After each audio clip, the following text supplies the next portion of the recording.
Hi, welcome back to the Guillemot Kayak Shop. I'm Nick Schade. Yesterday I took a day off from the shop to go down the road to Mystic Seaport. My friend Dave Fasulo had some of his students there doing some boat building, and they were building my Ganymede kayak. Ben Elkham's on the staff of Mystic Seaport, and he was guiding two of Dave's students through the building of a stitch and glue kayak and using my Ganymede design.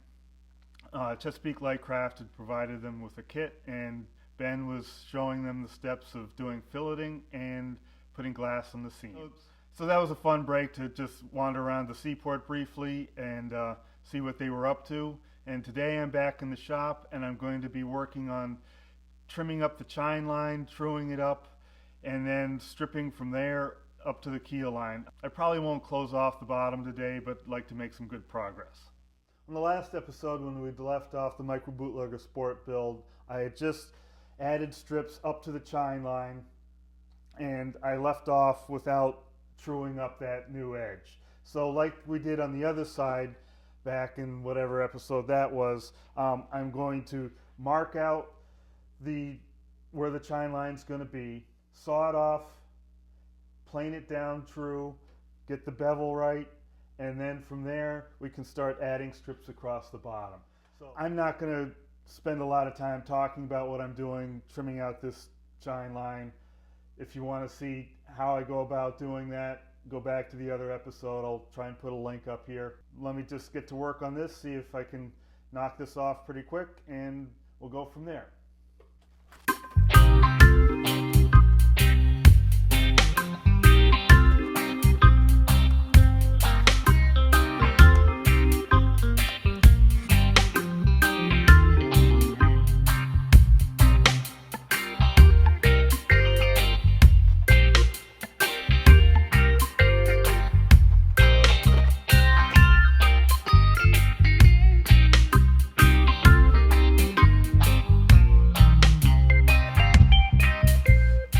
I tried clamping my spline below my marks and putting the clamps here where I'd have to jump around them with the pencil, just because I don't have a lot to clamp onto in the middle here where the last strip is pretty much right on the line that I'm trying to cut to, so I don't have anything above it to clamp to. But the problem with this is now the clamps are in the way for even sighting down the line. So it really pays to have the spline above the line, and that way the clamps are out of the way and you've got a clear view of the line you're actually trying to get right. So I'm going to move the spline up above the marks, and then I can look at the bottom edge, because that will be the edge I'm actually trying to get right.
So after lunch, I sharpened the tools and I got the top edge of this first strip after the chine, beveled out with the robo-bevel and a little bit of hand beveling here and there.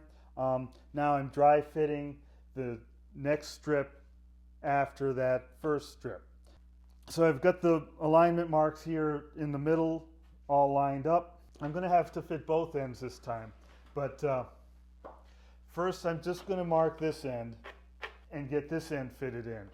Eventually I'm going to have to do the same drill down at the other end, but I want to get this end fit first. Just in case I overshoot this or undershoot it a little bit, I want this end to be marked to fit correctly however the first end is fit. So even though theoretically I could mark it right now, I know this is a distinct possibility that things won't be perfect up there, but I want it a good tight fit at both ends, as close as I can get to a good tight fit.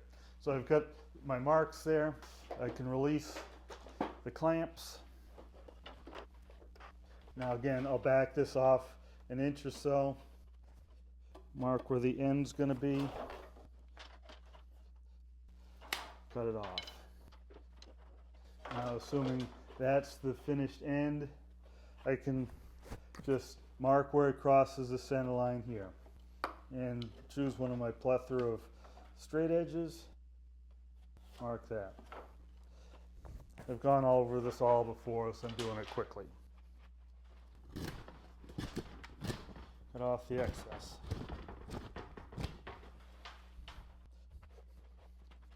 Now it's just a little bit more comfortable to stand on this side as I'm fitting it, especially if I want to show it in the camera. Alright, again, so I'm going to hold this at what I think is the angle it's going to be on the boat, and I'm going to hold my block plane vertically. And now trim down towards that line. And again, this is one of those situations where I don't try and get the perfect fit on the first go. I'm going to ease into it. I could spend a lot of time really accurately measuring this, get some bevel gauges out, really get it all dialed in, and then try and cut it right on that line so it just drops in the first time. That would be awesome. I just can't do that. So in order to get an accurate tight fit here, I just accept the fact that I'm not going to be perfect and try to ease into it one step at a time. So the first thing is just to get a rough approximation of what I think this taper is going to be. And based on holding this strip at some orientation, holding the plane at a vertical orientation, then bringing it down so I get this cut parallel to that mark I made. Then I go ahead and try and fit it in. And, you know, with some experience, I've gotten to the point where I can generally get the taper pretty much first shot. And right here, I've got like a 32nd of an inch opening gap at the top. So the taper is good. I just need to adjust the gap a little bit. So again,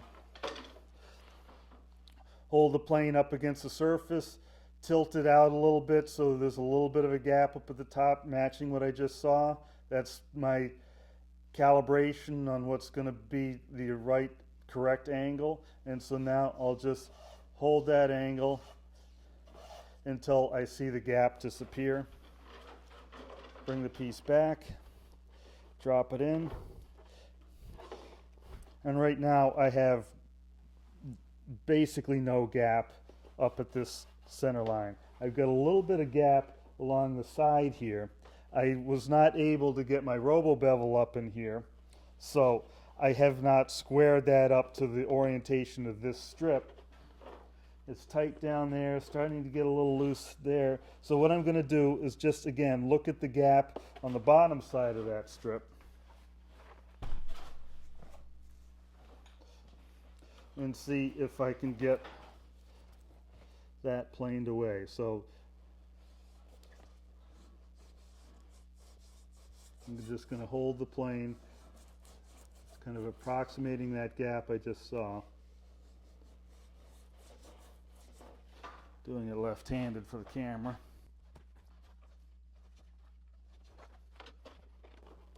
Alright, so now it's tight on both sides, top and bottom. But my mark on the boat is here and the mark on the strip is here, so again, I'm 1.5 inches or so away. So holding it tight, flat up against the taper and bevel I've made already, go the full length. And that was what, 4 swipes? 5 swipes? Who knows? Try the fit again. Alright, so now I'm down to about 1 inch. My taper's still good, my bevel's still tight. Cut that hairy tip off the end there. Alright, it's starting to be a little tight at the toe, a little bit looser at the heel, a little bit open at the heel. I'm down to 3/4 inch. Extra swipe at the tip, at the toe. Hold it out a little bit at the heel. Make some nice long strokes. Now when I place the strip in here, I could really jam it in and make it tight. It would tend to peel this side up a little bit as I do that, thus wedging a gap into the already installed strips here. And you know, I could make it fit. So the goal is to have it just slide in and stop right where it wants to be. And right now I'm seeing when I do that, the tip is down low. It's recessed from the surface a bit, and it's tight at the heel. So I think I overdid my adjustment last time. Yeah, it's better. It's even the whole way across. Down to 1/2 inch. All right, it's starting to open up at the top. Looking pretty good. 3/8 inch. 1/4 inch. Very tight. Looking good. So I'm adjusting as I'm going, and the goal is to have it, by the time I get these length marks lined up, everything should be a really nice tight seam there. I've got 1/16 inch. All right, so that's perfect right up there. Got the alignments marks lined up right here. It's tight, full length of the seam. Now with that still in place, I'm going to clamp the strip back down and make marks at the other end. So my length marks are now made, and I can unclamp the strip. I set up these little clamps on my work surface here just as a place to catch the end of this strip as I'm working on it, so it's not just dragging around on the floor, breaking that tip off that we went through all that effort to make perfect. Alright, so it's going to fit in like that, and I will back it off 1 inch or so. Make a mark there. One thing about having a plane in your pocket is you've always got a pencil sharpener. There we go. Nice and sharp. Same drill at the other end.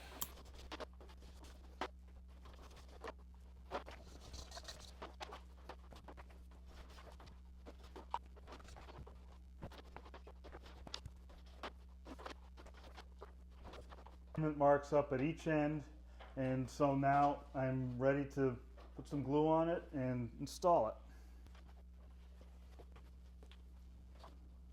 I'm also going to put some glue on the tapered ends. I just fitted.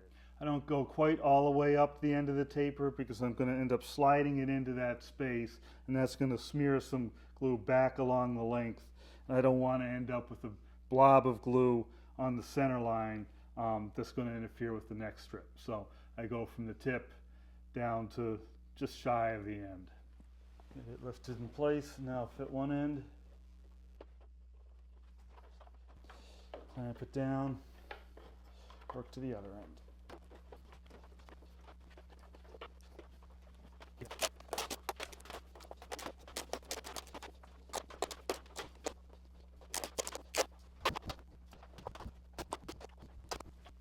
On of the things I like about using tape as a clamp is it lets me get a lot of clamping done quickly while the glue is still wet and easy to squeeze out of there. As the glue sets up, it gets harder to squeeze out, it gets harder to get a tight joint.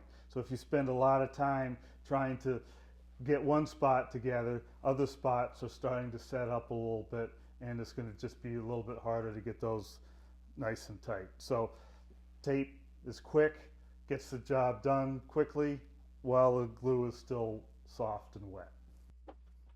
Now I can come back and supplement that with some stitches.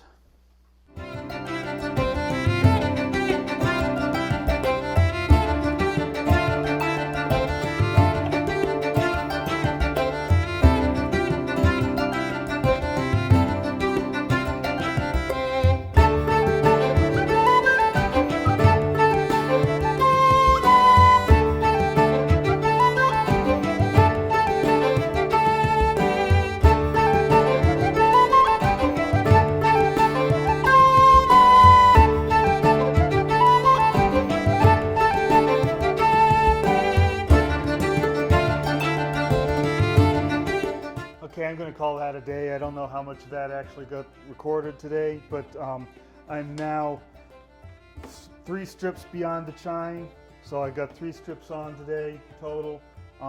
It's not bad. This is slower going because I'm fitting strips at both ends, but it's looking nice. Things are lining up really nicely. I think it's really going to look sharp. If you've watched this far, you should probably be hitting like and subscribe and all of that stuff. And it'd be awesome if you supported me on Patreon, but I appreciate the support of just likes and subscriptions. In the next episode, I should make it most of the way to the end on the bottom here. Probably won't make to the closing strip, or better known as a whiskey strip, but we'll see how far we get. Until then, thanks for watching and happy paddling.